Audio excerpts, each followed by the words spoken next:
The morning everything changed, I was wearing my grandmother's pearls and a dark blue dress that cost more than most people's monthly rent. Not that anyone in Davidson and Mitchell Law noticed. To them, I was just Sophia Barrett, the efficient but unremarkable executive secretary who'd been managing their office for the past 8 years. If they'd bothered to look closer, they might have wondered why someone with an MBA from Wharton and a real estate empire worth 9 figures was just anything. But people see what they expect to see, and Jeffrey Davidson had always expected to see nothing more than a secretary. I straightened papers on my desk, solid mahogany that had been here longer than most of the junior partners, and reviewed the morning schedule. Board meeting at 9:00 a.m., where they'd be discussing the firm's expansion plans. Plans I'd helped craft, though my name appeared nowhere on the proposals. "Coffee, Sophia," Jeffrey called as he swept past my desk, our manna soup perfectly pressed, ego perfectly inflated. "The good stuff, not that break room garbage. And make sure the Harrison files are ready for the meeting." I smiled politely. "Of course, Mr. Davidson." I'd already prepared both, along with a detailed analysis of their latest acquisition target. Analysis that would somehow become Jeffrey's brilliant insight by the end of the meeting. What Jeffrey didn't know, what none of them knew, was that I'd spent the last 3 years quietly buying up the commercial real estate around their precious law firm. Building by building, through various shell companies and investment trusts, I'd assembled a portfolio that included not just their office tower, but half the prime properties in downtown Seattle. The previous building owner, old Mr. Matthews, had been looking for a quiet sale. Someone who'd maintain the property's integrity rather than flip it for quick profit. We closed the deal over dinner at my penthouse last week, sharing stories about how many people underestimated us both. Ms. Barrett, Andrea, one of the young paralegals, appeared at my desk looking nervous. The promotion committee wanted me to deliver this. She handed me an envelope, her expression sympathetic. I already knew what it contained. I'd seen the committee's notes, heard their dismissive comments. Just a secretary, they'd said. Competent but not partner material. Inside was a form letter, thanking me for my interest in the junior partner position, but regretfully informing me that they'd chosen to go in another direction. That direction, I knew, was Bradley Thompson III, fresh out of law school with mediocre grades but excellent family connections. "Thank you, Andrea," I said, tucking the letter into my desk drawer. She lingered, clearly wanting to say more. "It's not fair," she finally burst out. "You basically run this place. Everyone knows it." I met her eyes, seeing in them the same fire I'd had at her age. "Life rarely is fair, Andrea, but it is interesting." The board meeting started precisely at 9:00 a.m. I sat in my usual corner, taking notes while the partners discussed their grand plans for expansion. They needed another floor, they decided. The firm was growing, and their current space wouldn't suffice. Jeffrey leaned back in his chair, confident as always. "I'll talk to building management, see if we can negotiate something reasonable." I made a note in my leather-bound notebook, my handwriting precise and unhurried. In 3 days, they'd learned that building management had changed, that their lease, up for renewal next month, was now under new ownership. The meeting continued, partners pontificating about market dominance and growth strategies. I recorded it all, adding my own observations in a simple cipher I developed years ago. Knowledge, after all, was power. And I had 8 years of knowledge about every deal, every client, every secret that passed through these walls. At lunch, Jeffrey called me into his office. The rejection letter sat on his desk. "Sophia," he said, not bothering to look up from his phone. "About your application, I trust you understand our decision." I stood quietly, hands clasped in front of me. "Of course, Mr. Davidson. It's nothing personal. You're excellent at what you do. Invaluable, really. But partner? That's not really your place." I watched him, this man who thought he held all the cards, who believed his position at the top was unassailable. "And what exactly is my place, Mr. Davidson?" He looked up then, irritation flickering across his features. "Don't be difficult, Sophia. You're a secretary, a very good one, but still just a secretary. Know your place and stay in it."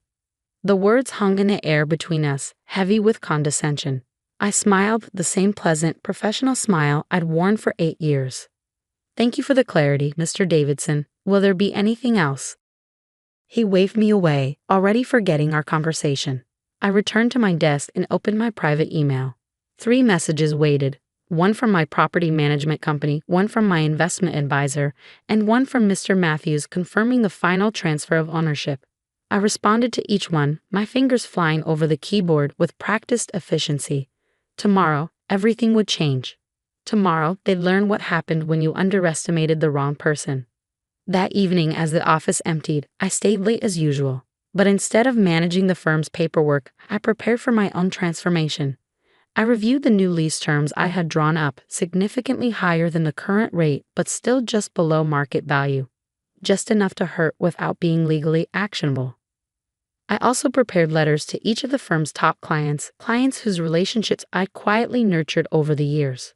Letters explaining my departure and my new venture, a boutique legal consulting firm specializing in the exact type of work Davidson and Mitchell handled. Andrea stopped by my desk on her way out. "Don't let them get to you," she said softly. "You're worth 10 of them." I looked up at her, this bright young woman with dreams bigger than her current position. "Andrea, would you be interested in joining me for coffee tomorrow morning? I have a proposition you might find interesting." She brightened. "Really?"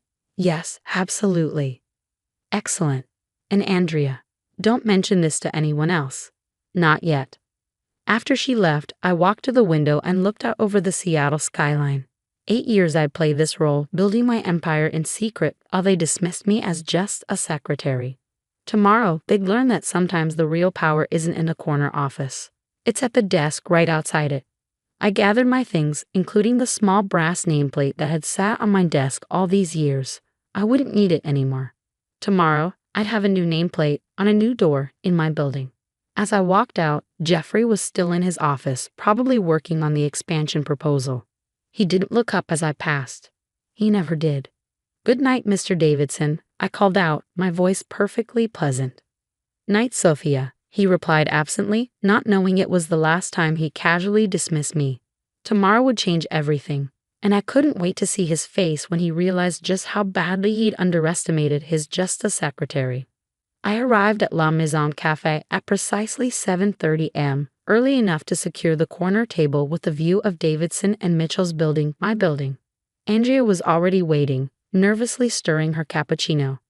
"Thanks for meeting me," I said, setting down my Hermes bag, a quiet indulgence I'd always downplayed at the office. "I trust you haven't mentioned this to anyone?"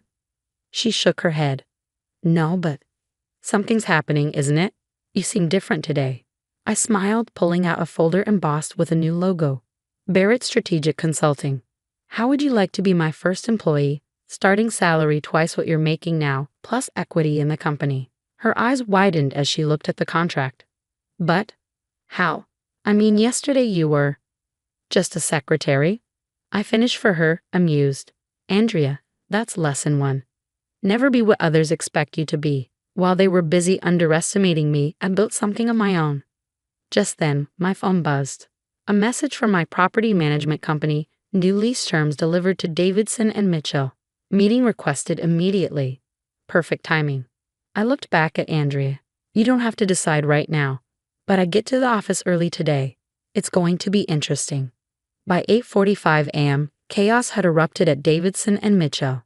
I walked through the lobby, my lobby, to find Jeffrey Davidson in a heated argument with the building's management representative.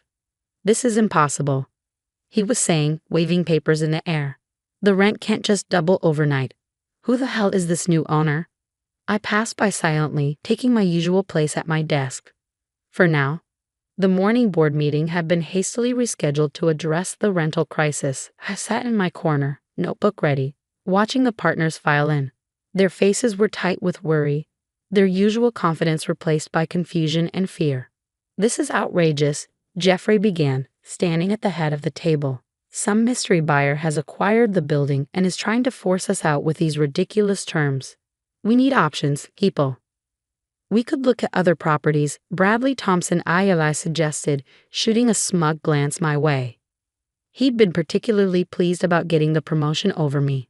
"In this market," another partner scoffed, "everything comparable is either occupied or even more expensive. Plus, moving would cost a fortune." "What about legal action?" Jeffrey demanded. "There must be something." Actually, I said quietly, speaking up for the first time in 8 years of board meetings. The new terms are completely legal. I made sure of that. The room fell silent. Every head turned toward me. You, what? Jeffrey asked, his face reddening. I stood smoothing my designer dress. No more hiding my success in modest outfits. The new owner reviewed all options carefully before setting the new terms. Everything is well within market rates and legal parameters. How would you know that? Bradley sneered. I smiled, reaching into my bag for a stack of documents. Because, Mr. Thompson, I am the new owner, not just of this building, but of the entire block, and several others downtown. The silence that followed was absolute. I could almost hear their minds racing, re-evaluating every interaction, every dismissive comment, every time they called me just a secretary. That's impossible, Jeffrey sputtered. You're a secretary? No, Mr. Davidson. I was pretending to be a secretary while building my real estate empire. There's a difference. I began distributing the documents. These are your options. Option 1. Accept the new lease terms, effective immediately. Option 2. Vacate the premises within 60 days as per the original lease agreement. Bradley jumped up. This is blackmail. This is business, I corrected him. The same business you claimed I wasn't qualified to participate in when you denied my partnership application. One of the senior partners, Elizabeth Chen, had been studying me with newfound respect. How long? She asked quietly. How long have you owned? 3 years for my first building, I replied. This one officially became mine last week. Perfect timing, wouldn't you say? Jeffrey had collapsed into his chair, his face ashen. Why? He managed. Why work as a secretary if you owned? Knowledge is power, Mr. Davidson. You taught me that, though not in the way you intended. Every client meeting, every deal, every secret that passed through this office, I learned from all of it, built on it. While you were busy looking down on me, I was looking at the bigger picture. I walked to the window, my window now, and gazed out at the city skyline. By the way, I'm resigning, effective immediately, though I suspect you figured that out. You can't do this, Jeffrey said, but his voice had lost its usual authority. We'll fight it. I turned back to face them. You can try, but consider this. I know every weakness in this firm, every ethical gray area, every questionable decision, every client you've overcharged or underserved. I've documented it all. I padded my notebook. 8 years of notes, gentlemen. Care to test how detailed they are? The threat hung in the air, unspoken but clear. They could fight me, but they wouldn't win. Elizabeth Chen stood up. I'd like to speak with Ms. Barrett privately, she announced, and I suggest the rest of you start seriously considering those options she presented.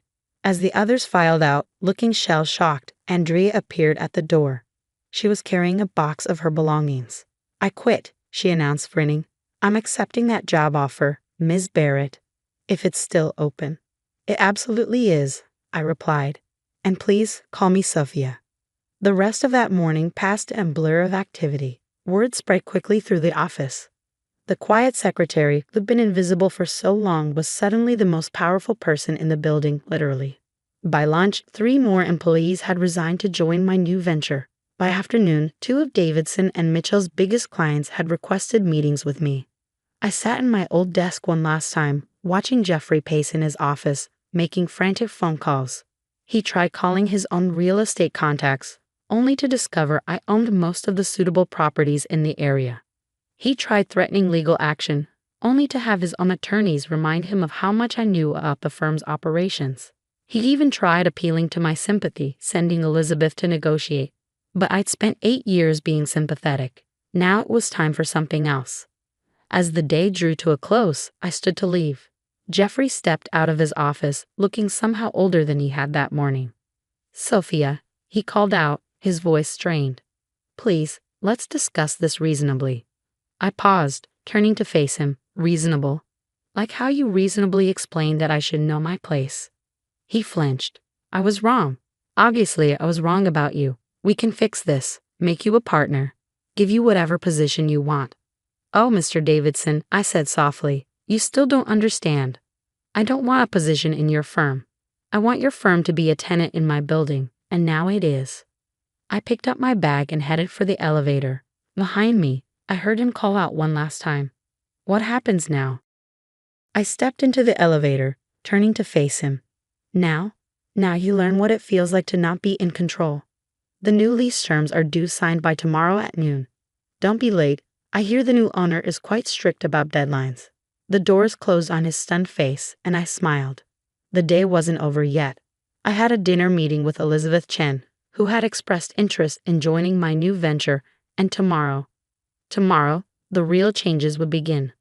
1 month after my resignation from Davidson and Mitchell, I sat in my new office on the top floor of the Barrett Tower, formerly known as the Matthews Building. Floor-to-ceiling windows offered a panoramic view of Seattle's skyline, including the 6 other properties I owned in the downtown core. Andrea knocked and entered, tablet in hand. The Davidson and Mitchell partners are here for the lease negotiation. Should I make them wait? I glanced at the antique clock on my wall. A piece I bought at auction years ago, but kept in storage until now. They were 7 minutes early, desperately trying to show good faith. Give them 5 minutes, I replied, adjusting my channel jacket. Let them remember how it feels to wait outside someone else's office. My new headquarters occupied the entire top floor, designed with the quiet elegance I'd always appreciated but never flaunted. The reception area featured original artwork from local artists I'd been supporting anonymously for years. The conference room showcased views of Elliott Bay. Everything spoke of old money and established power, the kind of power that didn't need to shout to be heard. When I finally allowed them in, Jeffrey Davidson looked like he aged years and weeks. Bradley Thompson II had lost his smug smile, and the other partners filed in with the wary respect of people who'd learned a harsh lesson about underestimating others. Thank you for coming, I said, not rising from my desk. Please take a seat. They arranged themselves around the conference table, the same one I'd sat beside for 8 years, taking notes while they ignored my presence. I bought it in the liquidation sale when Davidson and Mitchell downsized to half their former space, unable to afford the new rent. Ms. Barrett, Jeffrey began, his voice carefully neutral. We've reviewed your latest proposal. And? It's aggressive. But we're prepared to accept the terms with some modifications. I opened the leather portfolio in front of me, my grandmother's, the same one I used as their secretary. Modifications? Like the ones you suggested to the Harrison contract last year, the ones that walked the line of legal malpractice? They shifted uncomfortably. Elizabeth Chen, who had indeed joined my new venture as lead counsel, smiled slightly from her seat beside me. That's not relevant to these negotiations, Bradley interjected, trying to sound authoritative. Everything is relevant, Mr. Thompson. That's something you learn when you pay attention instead of relying on family connections.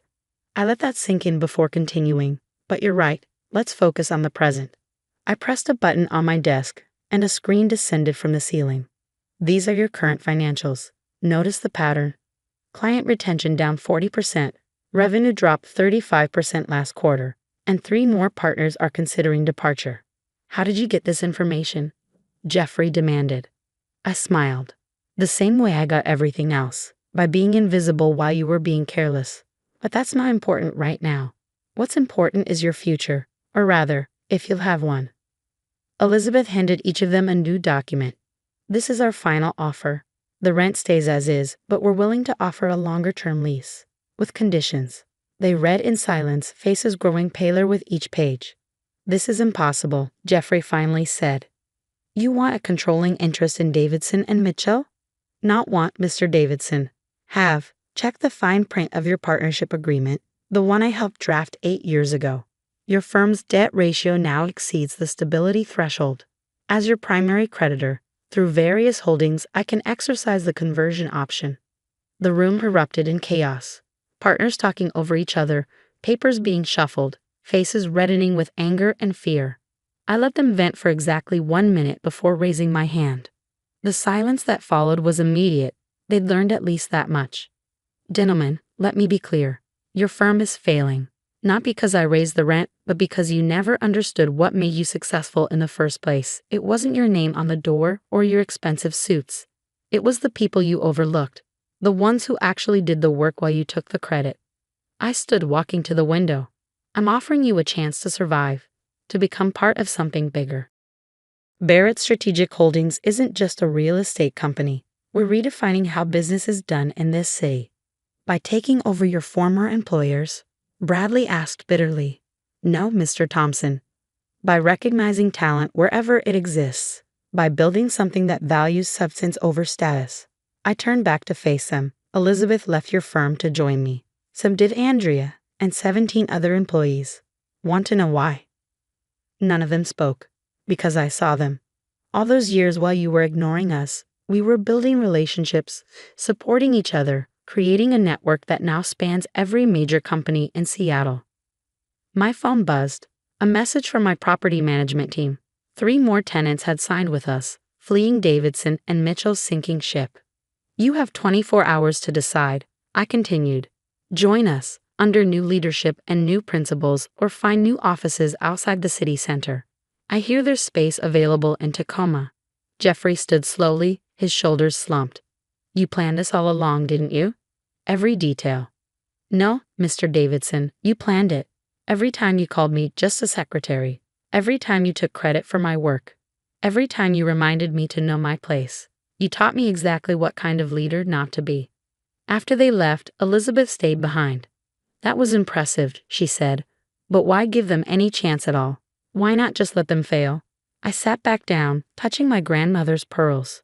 Because success isn't about destruction. It's about transformation. They'll either learn to adapt or they'll disappear. Either way, the landscape of power in this city has already changed. The next day, news broke of the acquisition.